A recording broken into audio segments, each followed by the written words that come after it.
William Shakespeare was born on a cold April day in 1564 in a quiet town called Stratford-upon-Avon. His parents, John and Mary Shakespeare, held their baby boy gently in their arms, not knowing that he would one day change the world with his words. William grew up in a busy house with 7 siblings. There was always noise, laughter, and movement, but William was different.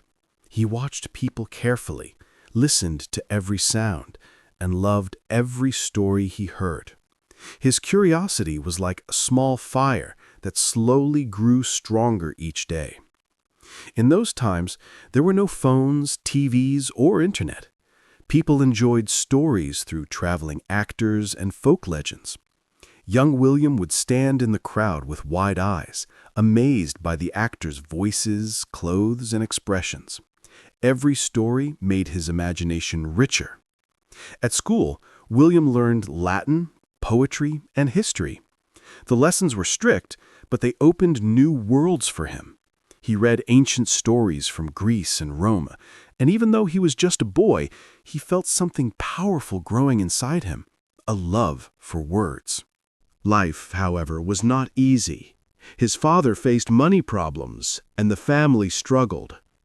William saw worry in his parents' faces, and even as a child, he felt the truth of life. Sometimes it is bright, and sometimes it is painful. But these moments taught him about emotions: joy, fear, hope, sadness, things he would later write about in his plays. When William was 18, he fell in love with Anne Hathaway, an older and intelligent woman. Their love was unusual for the time, but it was real.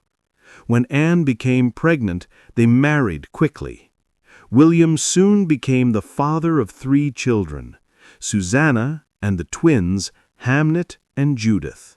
He loved his family, but he also knew he needed to find a way to support them. Stratford felt too small for his dreams, and so he left for London, a city full of opportunity, but also full of challenges.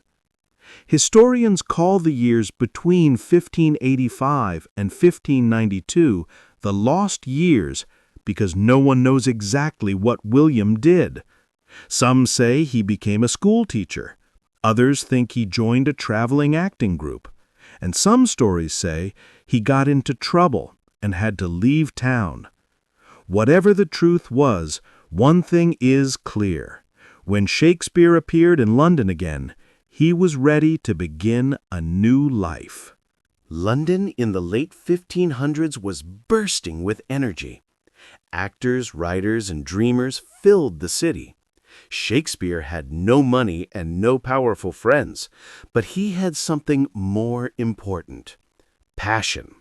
He began acting in small theaters and soon started writing plays. At first, his plays were simple and fun, but he quickly realized he could create stories that touched people's hearts. Some writers mocked him, calling him names like Upstart Crow, but he never stopped. He wrote more, learned more, and worked harder than anyone else. When the plague hit London and theaters closed, Shakespeare turned to poetry. His long poems made him famous, even among royalty. When theaters finally reopened, Shakespeare joined the Lord Chamberlain's Men, a respected acting company. Together, they created the Globe Theatre, a large, circular building where thousands of people came to watch plays. It became the home of Shakespeare's greatest works: Hamlet, Macbeth, Othello, and Julius Caesar. His stories were powerful because they felt real. They spoke about love, ambition, jealousy, and destiny, things every person understands. Shakespeare became rich as well as famous. He owned part of the globe, bought property, and gained the respect of kings. When King James I came to the throne, he made Shakespeare's group the King's Men, the highest honor an acting company could receive. Shakespeare had gone from a simple glove-maker's son to a man admired across England. As he grew older, Shakespeare's writing became deeper and more emotional. He wrote about forgiveness, power, betrayal, and family. By 1611, he had achieved everything he had ever dreamed of. He retired to Stratford, returning to the quiet town where his journey began. He spent his last years walking in his garden, talking with his daughters, and thinking about life. In 1616, after a joyful dinner with friends, Shakespeare suddenly fell ill. Within days, the world's greatest writer was gone. But he also left something behind, a message for the future. He wrote an epitaph asking people not to disturb his grave. But the deeper message was clear. Respect life, respect peace, and respect the stories we leave behind. People mourned him deeply, but his words refused to die.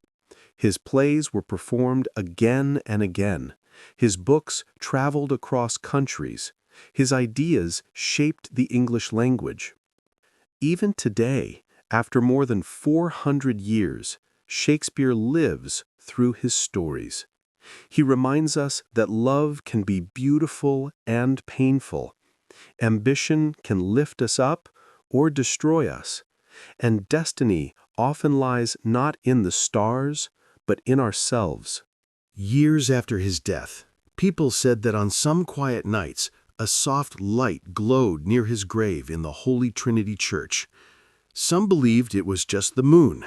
Others believed it was Shakespeare's spirit, still whispering stories, still inspiring dreamers, still reminding the world that every voice matters.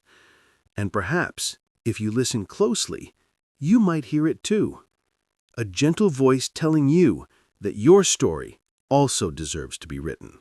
My friends, if this story touched your heart even a little bit, please like this video so I know you enjoyed it. Comment below and tell me, what is your dream? I would love to read your story. And don't forget to subscribe and turn on the bell, because more beautiful and easy English stories are coming. Together, we will grow, learn, and become stronger every day. See you in the next story.